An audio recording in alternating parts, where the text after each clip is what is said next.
Hello students, welcome to Avipedia, powered by Abhimanyu IAS. My name is Rohit Midda and student आज की class में हम discuss करेंगे current affairs of third week of August 2020। August 2020 के तीसरे हफ्ते के करंट अफेयर्स को आज की क्लास में हम डिस्कस करने वाले हैं। तो बेसिकली करंट जीके की आज की क्लास में हमारे क्या क्या टॉपिक रहने वाले हैं, तो देख लेते हैं आज के हमारे टॉपिक्स को। तो टॉपिक्स की अगर मैं बात करूं तो सबसे पहले हमारे पास है आर्ट एंड कल्चर, एनवायरमेंट, उसके बाद education skills, Indian polity, geography, science and tech, states, defence, sustainable development goals, international affairs, health and diseases, social issues, इसके अलावा इंटरनेशनल ऑर्गेनाइजेशंस हो गया। तो ये कुछ इंपॉर्टेंट टॉपिक्स है जिनको आज की हम क्लास में डिस्कस करने वाले हैं, ये टॉपिक्स की हम बात करने वाले हैं। चलिए बढ़ते हैं हमारी क्लास की तरफ, स्टार्ट करते हैं the current GK of third week of August 2020।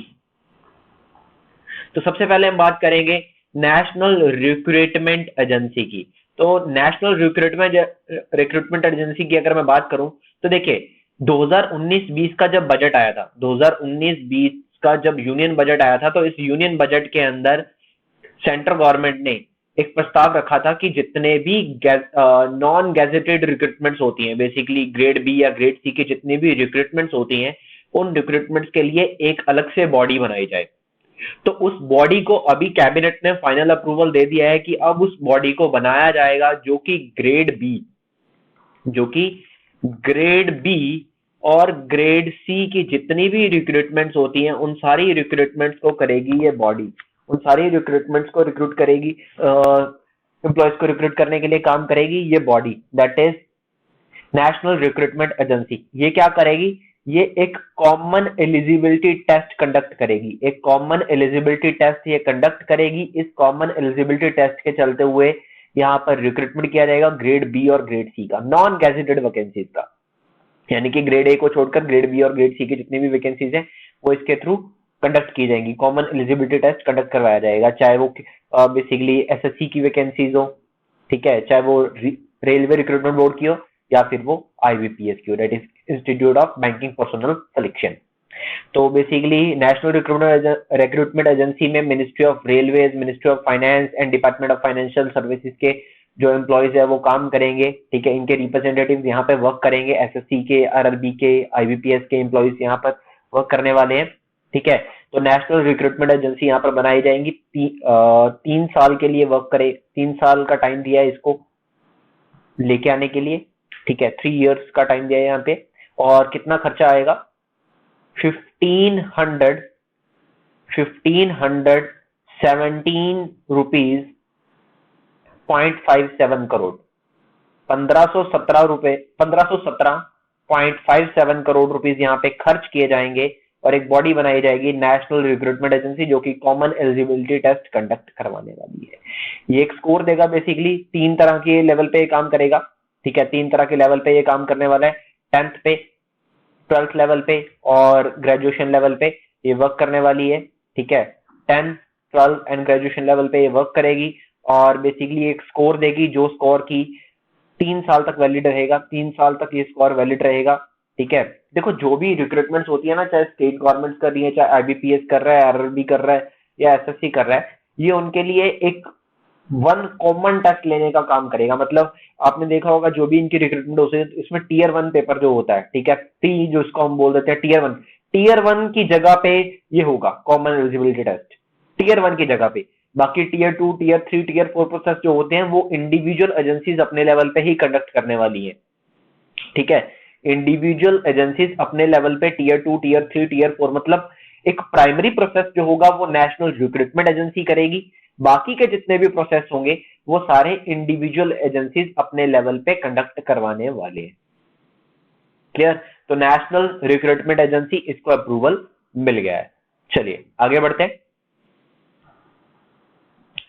अब नेशनल रिक्रूटमेंट एजेंसी की अगर मैं और बात करना चाहूं यहाँ पे, तो मध्य प्रदेश पहला ऐसा स्टेट बना है जिसने अनाउंस कर दिया कि नेशनल रिक्रूटमेंट एजेंसी के द्वारा जो कॉमन एलिजिबिलिटी टेस्ट कंडक्ट करवाया जाएगा उसमें स्टूडेंट्स के जो भी स्कोर आएंगे ये उसी के बेसिस के ऊपर ही अपने राज्य में गवर्नमेंट जॉब देगा। ये अनाउंस कर दिया मध्य प्रदेश ने। तो Madhya Pradesh first state to implement central government national recruitment agency common eligibility test. तो पहला स्टेट ये बना है, पहला state, that is very important. पहले स्टेट वाला क्वेश्चन आता है पेपर में तो बहुत इंपॉर्टेंट हो जाता है। First state to implement national recruitment agency, that is Madhya Pradesh. इससे पहले मध्य प्रदेश की सरकार ने यह भी अनाउंस किया था कि मध्य प्रदेश के अंदर स्टेट गवर्नमेंट की जितनी भी वैकेंसीज है, जितनी भी स्टेट गवर्नमेंट की जॉब होंगी, वो सारी स्टेट पीपल्स को ही मिलेंगी। वो सारी की सारी सीट्स को रिजर्व कर दिया जाएगा स्टेट के लोगों के लिए, यानी कि जिसके पास मध्य प्रदेश का डोमिसाइल है, ठीक है, मध्य प्रदेश का रेजिडेंस सर्टिफिकेट है, सिर्फ उसी को ही मिलेगी मध्य प्रदेश की स्टेट गवर्नमेंट जॉब। ये मध्य प्रदेश की सरकार ने अनाउंस किया है इससे पहले। तो अब मध्य प्रदेश पहला राज्य बना जिसने गवर्नमेंट जॉब्स का ऑफर किया on the basis of national recruitment agency score, that is by the common eligibility test. चलिए आगे बढ़ते हैं। नेक्स्ट, उत्तर प्रदेश की सरकार ने इजराइल के साथ, उत्तर प्रदेश की सरकार ने इजराइल के साथ एक एग्रीमेंट साइन किया है, किसको लेकर? बुंदेलखंड वाटर क्राइसिस को सॉल्व करने के लिए। बुंदेलखंड वाटर क्राइसिस को सॉल्व करने के लिए इजराइल के साथ उत्तर प्रदेश की सरकार ने ये एग्रीमेंट साइन किया। देखिए 2017 में हमारे प्रधानमंत्री श्री नरेंद्र मोदी जी इजराइल गए थे, तो उस वक्त इजराइल के पीएम बेंजामिन नेतन्याहू के साथ भारत सरकार ने कुछ मेमोरेंडम ऑफ अंडरस्टैंडिंग साइन किए थे, that is related to the water. वो वाटर क्राइसिस को सॉल्व आउट करने के लिए ये एग्रीमेंट साइन किया गया था, क्लियर, 2017 में। उसके बाद 2019 में भी जब वाटर लेवल पे मीटिंग्स हुई, ठीक है, तो उस टाइम भी यहाँ पर इजराइल के साथ फिर से एजेंडा था वाटर क्राइसिस को सॉल्व करने के लिए। अब बुंदेलखंड की बात करूं, बुंदेलखंड एक जियोग्राफिकल और कल्चरल रीजन है। तो बुंदेलखंड के जो एरियाज है उनमें जो वाटर क्राइसिस है उन सब को सॉल्व करने के लिए यहाँ पर ये एग्रीमेंट साइन किया गया। There are total 28 districts, total 28 districts को अंदर ये वाटर क्राइसिस को सॉल्व करने के लिए उत्तर प्रदेश ने एग्रीमेंट साइन किया, जिसके अंदर सिर्फ यूपी के जो है वो 2 ही डिस्ट्रिक्ट, यूपी के 2 डिस्ट्रिक्ट, टोटल 28 डिस्ट्रिक्ट के अंदर बुंदेलखंड वाटर क्राइसिस को सॉल्व करने के लिए ये एग्रीमेंट साइन किया गया है। किसके साथ? इजराइल की सरकार के साथ। और यहाँ पर बेसिकली जो भी सूखा एरिया है बुंदेलखंड का, उन सब में वाटर क्राइसिस को सॉल्व किया जाएगा फार्मर्स को हेल्प करने के लिए, ताकि फार्मर्स को बेसिकली इरिगेशन हो, फार्मर्स को जो भी पानी चाहिए, ठीक है, लेटेस्ट फार्मिंग टेक्नोलॉजीज को लेकर यहाँ पे काम किया जाएगा। उसके बाद पहुंच डैम जो कि झांसी में है, उसके अंदर एक वाटर रिजर्वायर लगाया जाएगा, ठीक है, ठीक है, उसके अंदर एक वाटर रिजर्वायर लगा के उसको इनेबल कर दिया जाएगा इरिगेशन प्रोसेसेस के लिए। तो क्वेश्चन यहाँ पे ये भी आ सकता है, पहुंच डैम कहाँ पे है? पहुंच dam, that is very important question, यहाँ पे ये भी पूछा जा सकता है। तो ऐसे ही स्टैटिक जीके के क्वेश्चन पेपर में निकल के आते हैं, तो आपको इन चीजों को ध्यान रखना है। फिर आगे बढ़ते हैं। अब इजराइल की बात हमने यहाँ पे की है, तो इजराइल को थोड़ा सा फर्दर देख लेते हैं। अब इजराइल की बात, अगर आपने प्रीवियस हफ्ते के करंट अफेयर्स पढ़े हो, तो प्रीवियस हफ्ते में मैंने आपको बताया था यूनाइटेड अरब एमिरेट्स पहला गल्फ कंट्री बना है, पहला गल्फ कंट्री बना है जिसने इजराइल के साथ डिप्लोमेटिक रिलेशन बनाने को स्टार्ट किया है, ठीक है, इजराइल के साथ डिप्लोमेटिक रिलेशन बनाने वाला पहला गल्फ कंट्री बना है।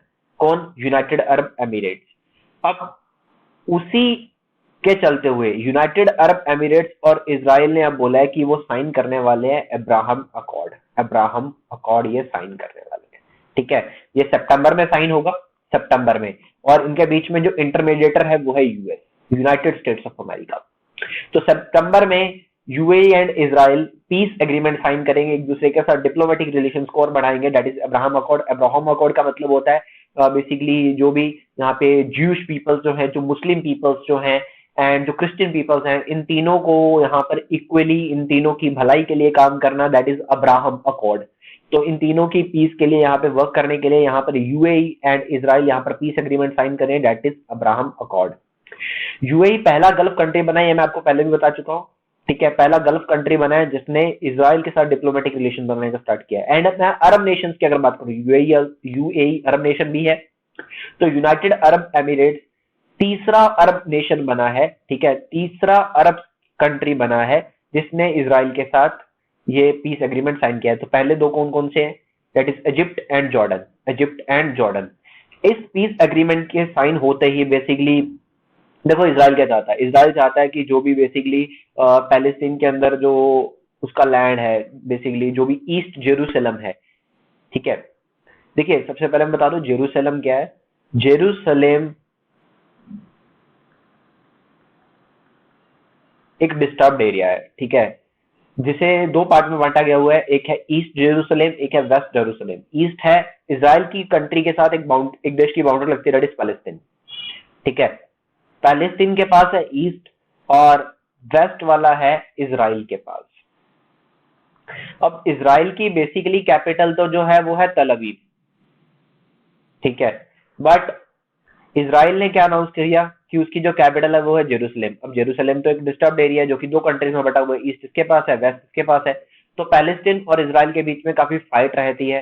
तो पैलेस्टीन और इसराइल के बीच में इस वॉर को खत्म करने के लिए, पीस को जनरेट करने के लिए यहाँ पर यूएई बीच में इंटरमीडिएटर बना है, वी कैन कॉल्ड। तो बेसिकली जो भी ये अरब नेशंस है, इन सब में पीस को मेंटेन करने के लिए अब यहाँ पे डिप्लोमेटिक टाइज बढ़ाई जा रही है।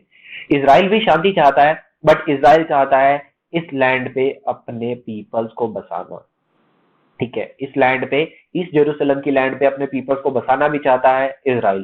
तो इसराइल और पैलेस्टीन के बीच में इशू चलते हैं, जैसे इंडिया और पाकिस्तान के बीच में कश्मीर को लेकर चलता है, वैसे इसराइल और पैलेस्टीन के बीच में जेरूसलम को लेकर इशू चलता है, ठीक है।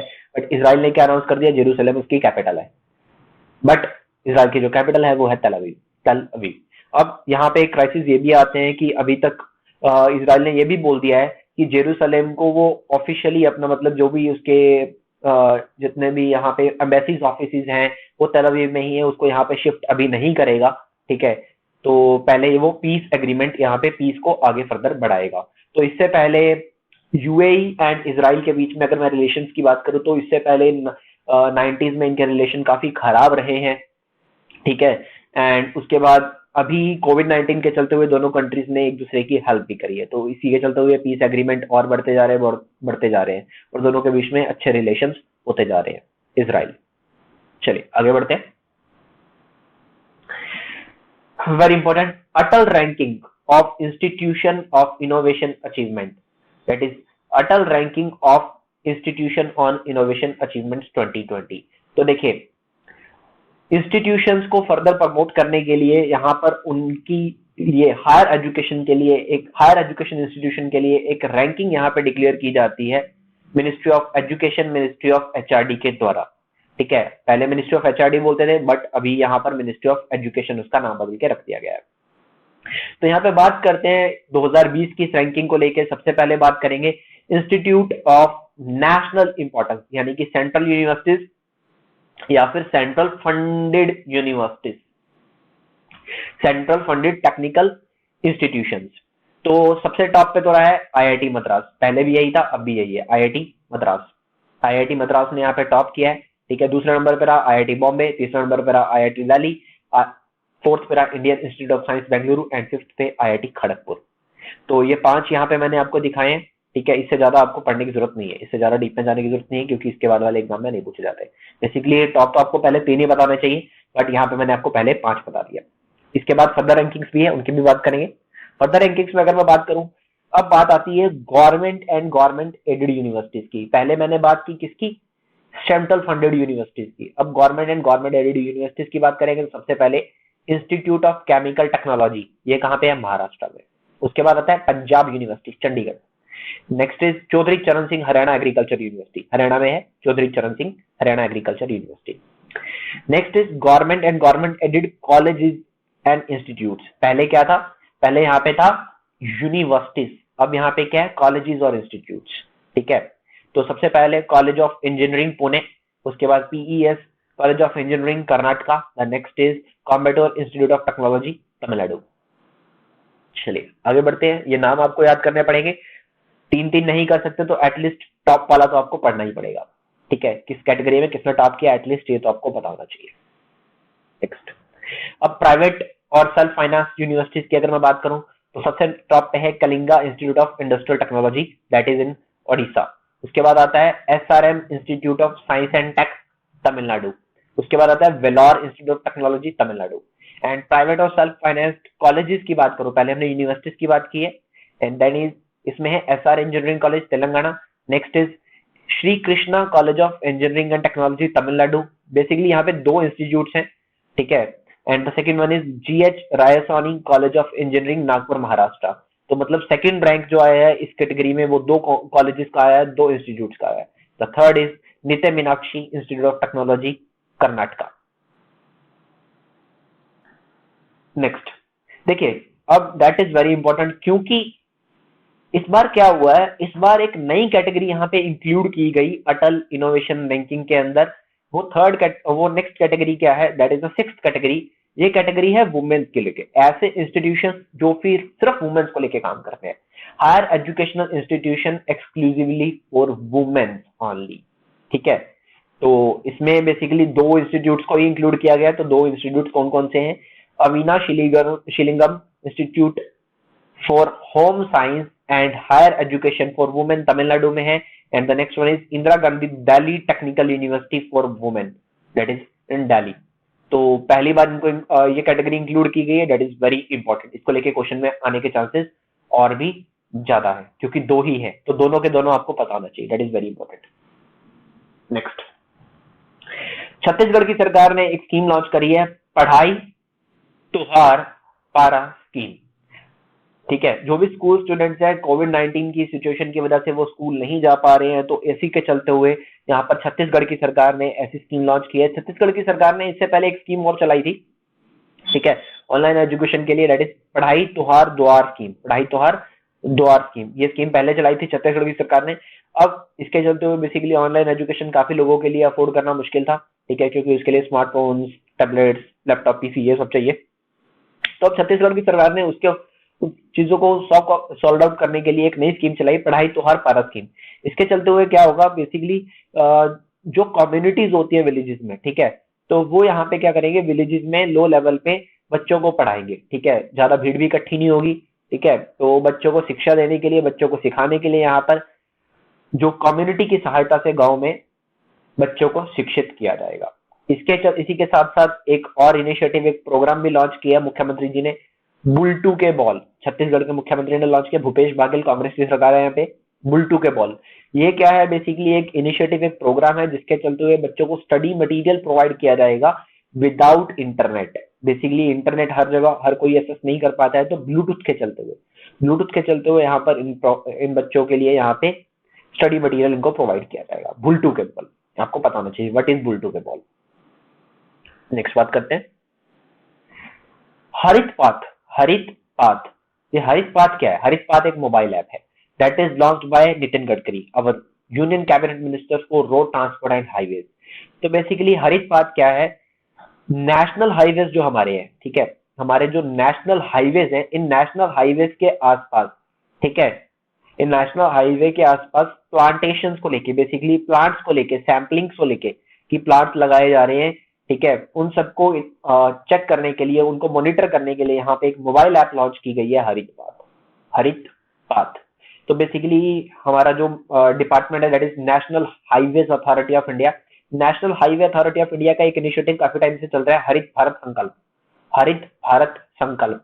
इसी हरित भारत संकल्प के चलते हुए national highways authority of India के ने ये ऐप लॉन्च करी है, हरित पाथ, ताकि नेशनल हाईवेज के अंदर जो भी उसके आसपास है, प्रॉपर प्लांटेशन ड्राइव्स की जाए, पूरा का पूरा प्रॉपर इंफॉर्मेशन, उसको मॉनिटर करना कि किस वे से यहाँ पे लगाया जा रहा है, ठीक है, किस किस चीज के पेड़ लगाए गए हैं और कौन कौन सी यहाँ पे उनकी ग्रोथ कैसे है। तो इसके लिए ये मोबाइल ऐप लॉन्च करी गई है। यहाँ पे मैं बात करूँ national highways authority of India की, ये बना था 1995 में। देखिए, national highways authority of India act आया था 1988 में। उसके बाद 1995 में बनाया गया national highway authority of India, नई दिल्ली में, और इसके जो चेयरमैन है, इनका नाम है Sukhbir Singh Sandhu. That is national highways authority of India, Bharat सरकार के अंदर नेशनल हाईवेज को बनाने के लिए काम करती है। दूसरी बात national highway authority of India के लिए यह है कि ये national highways authority of India Bharat सरकार की इकलौती बॉडी है अभी तक की जो फुली डिजिटल हो चुकी है, फुली डिजिटल जाने वाली फर्स्ट एंड इकलौती body, national highways authority of India. चलिए आगे बढ़ते हैं। नेक्स्ट, मध्य प्रदेश का एक पुलिस स्टेशन है, ठीक है, छतरपुर।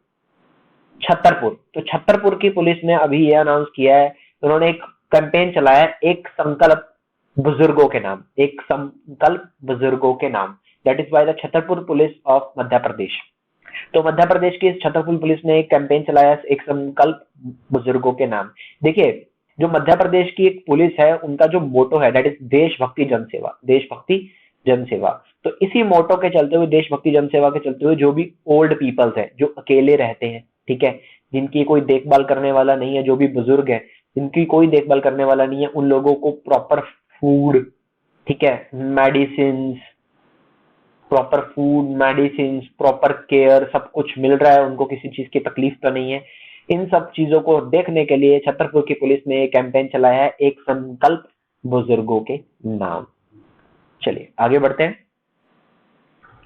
फ्लिपकार्ट में memorandum of understanding. Memorandum of understanding क्या होता है? वर्चुअल एग्रीमेंट होता है। किसके साथ साइन किया? आईआईटी पटना के साथ। आईआईटी पटना के साथ एक वर्चुअल एग्रीमेंट साइन किया, एक एमओयू साइन किया है फ्लिपकार्ट ने। तो बेसिकली किस लिए? आईआईटी पटना के जो स्टूडेंट्स हैं, ठीक है, उनको इंडस्ट्री का एक्सपीरियंस देने के लिए, ठीक है, आर्टिफिशियल इंटेलिजेंस हुआ, मशीन लर्निंग हुआ, ठीक है, इन सब का यहाँ पे उनको बच्चों को एक्सपीरियंस देने के लिए ये एग्रीमेंट साइन किया गया है। किसके द्वारा? फ्लिपकार्ट के और आईआईटी पटना के बीच में। तो फ्लिपकार्ट ने किसके साथ एग्रीमेंट साइन किया? आईआईटी पटना के साथ। और आईआईटी पटना ने किसके साथ एमओयू साइन किया? फ्लिपकार्ट के साथ। तो ऐसा क्वेश्चन यहाँ पे पूछा जा सकता है। चलिए आगे बढ़ते हैं। Very important, Taiwan. तो ताइवान की अगर मैं बात करूं, चाइना के बिल्कुल नीचे एक छोटा सा देश है ताइवान। आपने देखा होगा मैप में, एक छोटा सा देश है ताइवान। तो देखिए किसके नीचे? चाइना के नीचे। अब सबसे पहले न्यूज क्या कहती है? ताइवान ने 66 F-16 फाइटर जेट्स खरीदे यूएस से।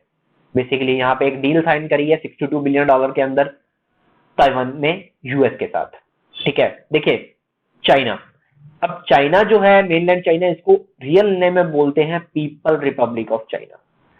पीपल रिपब्लिक ऑफ चाइना इसको बोला जाता है, पीपल रिपब्लिक ऑफ चाइना इसका जो रियल नेम है, ठीक है। बट दुनिया में एक और कंट्री भी है जिसको बोलते हैं रिपब्लिक ऑफ चाइना, जिसको हम बोलते हैं Republic of China. Republic of China ये किसको बोलते हैं? ये बोलते हैं ताइवान को। तो दुनिया में दो चाइना है, वी कैन कॉल इट, ठीक है। एक है China that is mainland China, people Republic of China. एक है ताइवान जिसको बोलते हैं रिपब्लिक ऑफ चाइना। बट दोनों की एक दूसरे के साथ बनती नहीं है क्योंकि दोनों चाइना चाइना, तो दोनों के एक दूसरे के साथ टेंशन है, ठीक है। इस चाइना ने एक पॉलिसी भी चला रखी है। वो पॉलिसी क्या है? One China policy. One China policy, क्योंकि ये चाइना मानता है कि चाइना एक ही है, वो हम है। वन चाइना पॉलिसी, ठीक है।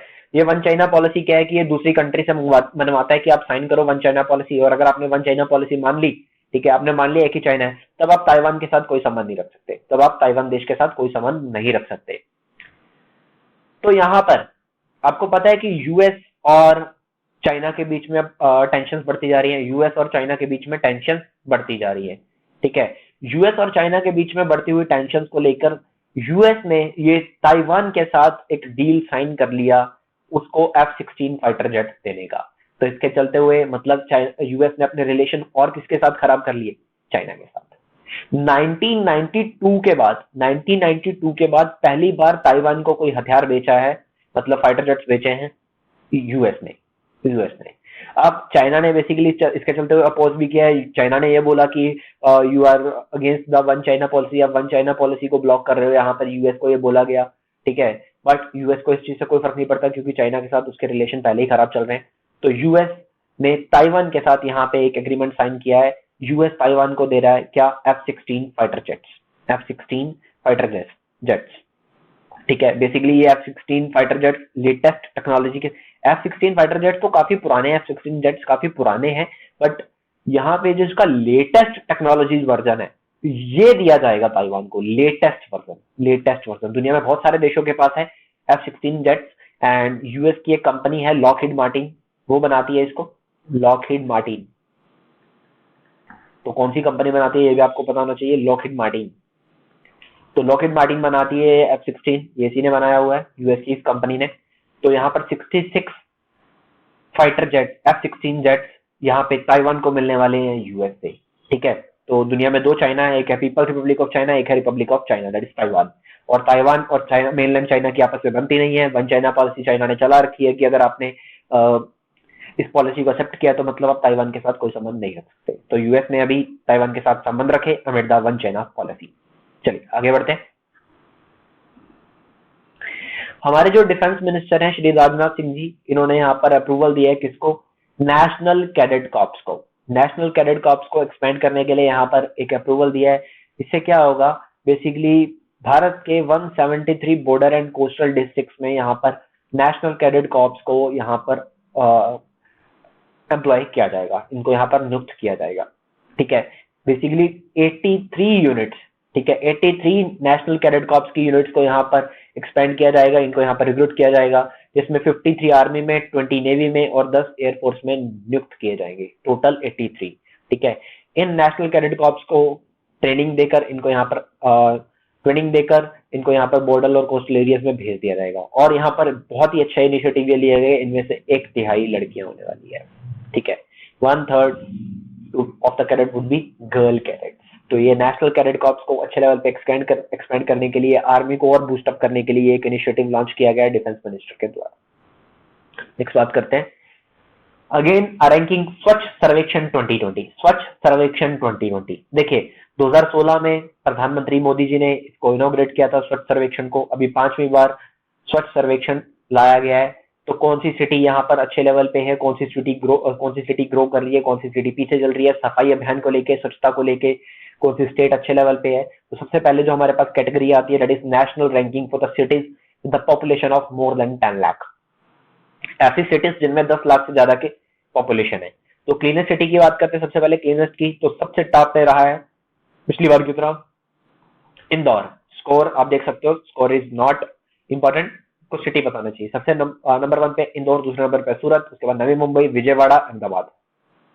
क्लियर, इंदौर मध्य प्रदेश, सूरत गुजरात, नवी मुंबई मुंबई में महाराष्ट्र में, विजयवाड़ा आंध्र प्रदेश में, अहमदाबाद गुजरात में। अब इसी national ranking cities with the more than population 10 lakh के अंदर डर्टीएस्ट सिटीज की अगर मैं बात करूं, सबसे गंदे शहर, तो सबसे पहले नंबर पे आता है पटना, बिहार की राजधानी। उसके बाद ईस्ट दिल्ली, फिर चेन्नई, कोटा राजस्थान, नॉर्थ दिल्ली। चलिए आगे बढ़ते हैं। अब बात करते हैं national ranking with the cities with the population between 1 lakh to 10 lakh. That पहले जो पढ़ा वो था मोर देन 10 लाख पॉपुलेशन, अब 1 लाख से 10 लाख की पॉपुलेशन वाले। सबसे क्लीनेस्ट की अगर मैं बात करूं, अंबिकापुर छत्तीसगढ़, अंबिकापुर छत्तीसगढ़। इसके बाद मैसूर है, उसके बाद नई दिल्ली। क्लियर, एंड डर्टीएस्ट में अगर मैं बात करूं, गया, that is Bihar, Buxar Bihar, and Abohar that is Punjab, Punjab का एक छोटा सा शहर है अबोहर। तो दैट इज डर्टीएस्ट सिटीज। चलिए आगे बढ़ते हैं। इसके अलावा यहाँ पर स्वच्छ सर्वेक्षण को लेके कुछ अवार्ड्स भी दिए गए हैं। ठीक है, अवार्ड्स के लिए मैंने यहाँ पे नहीं पढ़ा है अवार्ड्स को लेके, क्योंकि बहुत सारे अवार्ड्स हैं, तो यहाँ पे मैंने लिंक दे दिया, अगर आप पढ़ना चाहते हो, अगर आप पढ़ना चाहते हो, लिंक ये यहाँ पे दिया गया है, आप इस लिंक को टाइप करके आप पढ़ सकते हो, स्वच्छ सर्वेक्षण अवार्ड्स। चलिए नेक्स्ट बात करते हैं। अब स्टेट्स की बात करूं, ऐसी states that is with the less than 100 urban local bodies, मतलब 100 से कम शहर जिस राज्य के अंदर है, 100 से कम शहर जिस राज्य के अंदर है, उसमें अगर मैं बात करूं तो झारखंड टॉप पे है, उसके बाद हरियाणा, उसके बाद झारखंड, उत्तराखंड सॉरी, सबसे पहले झारखंड, उसके बाद हरियाणा, उसके बाद उत्तराखंड। उसके बाद मैं बात करूं ऐसा स्टेट, ऐसा राज्य जिसमें 100 से ज्यादा अर्बन लोकल बॉडीज है, मतलब 100 से ज्यादा शहर है, तो पहले नंबर पे था छत्तीसगढ़, दूसरे पे है महाराष्ट्र, तीसरे पे है मध्य प्रदेश। आप पहला पहला याद कर सकते हो, सारे याद करने की जरूरत नहीं है। चलिए आगे बढ़ते हैं। Next is the corona fighter. हमारे जो हेल्थ मिनिस्टर है दैट इज डॉक्टर हर्षवर्धन जी, तो डॉक्टर हर्षवर्धन जी ने यहाँ पे लॉन्च किया है एक game that is the corona fighter.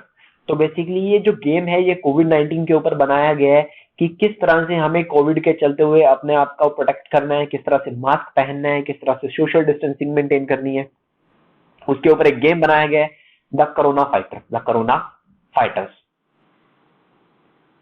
Next, digital quality of life index 2020। तो digital quality of life index 2020 किस चीज को लेकर बात करता है कि दुनिया भर में लोगों को डिजिटल लाइफ कैसे चल रही है, किस तरह का इंटरनेट क्वालिटी मिलती है, किस तरह से यहाँ पे टेक्नोलॉजी के इक्विपमेंट्स वो यूज करते हैं, किस तरह से उनको मिलते हैं, उनकी डिजिटल लाइफ कैसी है। तो बेसिकली ये जो digital quality of life index है, इसको रिलीज कौन करता है, सर्फशाक, एक ऑनलाइन प्राइवेसी सोल्यूशन कंपनी है ये सर्फशाक, तो ये प्रोवाइड करती है इस इंडेक्स को। ठीक है, तो कौन रिलीज करता है, सर्फशाक। अब इस रैंकिंग की अगर मैं बात करूं, इसमें टॉप में कौन रहा, डेनमार्क, डेनमार्क ने टॉप किया है, डेनमार्क ने टॉप किया। दूसरे नंबर पे रहा स्वीडन, दूसरे नंबर पे रहा है स्वीडन। क्लियर, फर्स्ट पे कौन है, डेनमार्क। एंड भारत का रैंक क्या रहा, भारत का रैंक इसमें रहा है 57। क्लियर, 57 भारत का रैंक आया 2020 में digital quality of life index 2020। चलिए आगे बढ़ते हैं।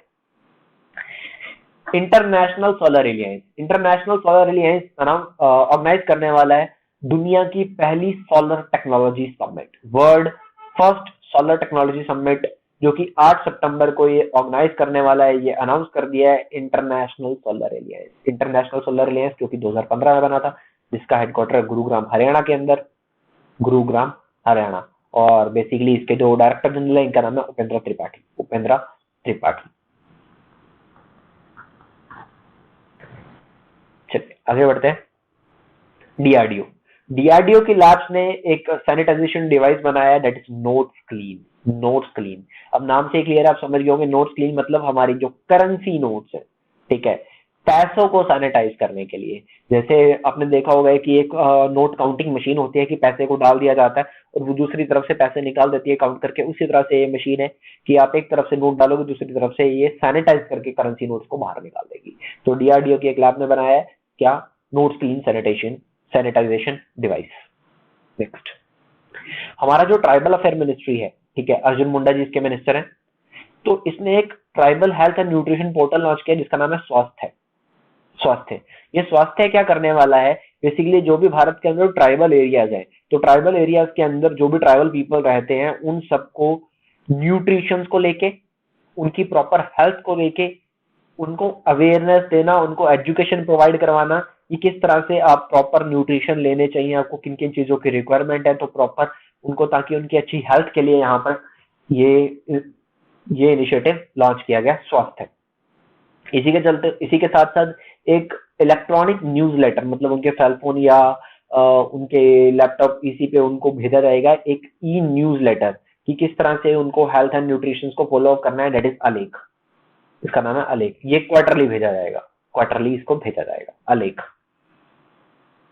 नेक्स्ट, हमारा जो आयुष मिनिस्ट्री है, ठीक है, हमारा जो आयुष मंत्रालय है, इसने एक कैंपेन लॉन्च किया है, आयुष फॉर इम्यूनिटी। बेसिकली लोगों को प्रमोट कर, लोगों को जागरूक करने के लिए कि लोग इम्यूनिटी के ऊपर फोकस करें, that is through the Ayurvedic, ठीक है, आयुष इक्विपमेंट्स के साथ आयुर्वेदा, योगा, यूनानी, सिंध, होम्योपैथी, नेचुरोपैथी, इन सब इक्विपमेंट के साथ यहाँ पे अपने इम्यूनिटी को बूस्ट अप करें, ठीक है, अपने इम्यूनिटी को बूस्ट अप करें। तो 3 महीने का ये कैंपेन है, 3 मंथ लॉन्ग कैंपेन है, जो कि यहाँ पर पूरी दुनिया को, एंटायर वर्ल्ड को यहाँ पर हेल्थियर एंड हैप्पी लाइफ देने का काम करता है। और इस बार इसका थीम क्या था, accessible and affordable health for all through Ayush solution। हमारे जो आयुष के मंत्री हैं, इनका नाम है श्रीपद येसो नायक, श्रीपद येसो नायक, श्रीपद येसो नायक। चलिए आगे बढ़ते हैं। National cancer registry programme report 2020। देखिए, Indian council of medical research ने यहाँ पे एक रिपोर्ट निकाला है कैंसर रजिस्ट्री प्रोग्राम को लेके। ये रिपोर्ट क्या कहता है कि भारत के अंदर अगले 5 सालों के अंदर 12% कैंसर पेशेंट इंक्रीज होने वाले, ठीक है, भारत के अंदर अगले 5 सालों के अंदर 12% कैंसर पेशेंट इंक्रीज होने वाले हैं, ठीक है, जिसके बेसिकली जो इसने एस्टिमेट आइडिया है, 1.5 मिलियन पीपल 2025 तक। और बेसिकली ज्यादा से ज्यादा लोगों को जो कैंसर होने वाला है, that is by the tobacco. Tobacco, तो टबैको 27% यहाँ पे कंट्रीब्यूट करेगा टोटल कैंसर केसेस को लेके, tobacco. Defence institute of advance technology, ठीक है, defence institute of advance technology ने 2 प्रोडक्ट लॉन्च किए, दैट इज पवित्रापति एंड औषुधा तारा। तो पवित्रापति क्या है, पवित्रापति इज अ मास्क। ये क्या, एक मास्क है, एक ऐसा मास्क जो आपको बैक्टीरिया से बचाता है, ठीक है, प्रॉपर आयुर्वेदा टाइप से बनाया हुआ एक मास्क। और औषुधा तारा, that is a anti microbial suit, ठीक है। तो कोविड-19 से लड़ने के लिए, कोविड-19 से आपकी सुरक्षा के लिए इसको बनाया गया, it is by the defence institute of advance technology. Next, हमारे जो प्रधानमंत्री नरेंद्र मोदी जी है, इन्होंने लॉन्च किया नेशनल डिजिटल हेल्थ मिशन, ठीक है, जहां पे सारे के सारे भारतीयों को मिलेगा एक हेल्थ आईडी, एक हेल्थ आईडी। ये हेल्थ आईडी से क्या होने वाला है, हेल्थ आईडी से बेसिकली आपको बुखार हुआ या आप बीमार हुए, आपके जो भी टेस्ट हुए, ठीक है, आपने बेसिकली जो भी मेडिसिन ली, ठीक है, उन सबको बेसिकली सारा का सारा डाटा आपका ये स्टोर करके रखेगा। आपकी उस आईडी के अंदर आपका सारा डाटा स्टोर रहेगा, ताकि अगर आपको बाद में कोई बीमारी होती है, ठीक है, तो आपका प्रीवियस हेल्थ रिकॉर्ड भी चेक हो सके, ठीक है। कई बार हम बता नहीं पाते, हमें याद नहीं रहता, कई बार मानसिक संतुलन ऐसा होता है ठीक है, कई बार वो सारे लोगों को पता नहीं होता कि उनको 4 साल पहले 10 साल पहले कौन सी बीमारी हुई थी, ठीक है, क्या सिचुएशन थी उस टाइम पे, क्या रिजल्ट थे, क्या रिपोर्ट थी। तो उन सब चीजों को देखने के लिए यहाँ पे एक हेल्थ आईडीज बनाई जाएंगी ताकि पूरा का पूरा डाटा, आपका जो पूरा भी हेल्थ डिटेल्स है वो स्टोर करके रखा जा सकेगा। और ये जो नेशनल डिजिटल हेल्थ मिशन होगा, इसको कौन ऑपरेट करेगा? आयुष्मान भारत, ठीक है, प्रधानमंत्री जन आरोग्य योजना, सेंट्रल गवर्नमेंट का जो स्कीम चलता है आयुष्मान भारत प्रधानमंत्री जन आरोग्य योजना, ये इसको लेके काम करने वाला है। That is under the national health authority, national health authority. तो ये था अगस्त 2020 के तीसरे हफ्ते का करंट जीके। क्लास में अगर आपको कोई भी डाउट हो, you can write in the comment box, आप कमेंट बॉक्स में मुझसे पूछ सकते हो। तो इट्स ऑल फॉर टुडे, आज के लिए इतना ही। Thank you so much, have a nice day, stay safe, stay home.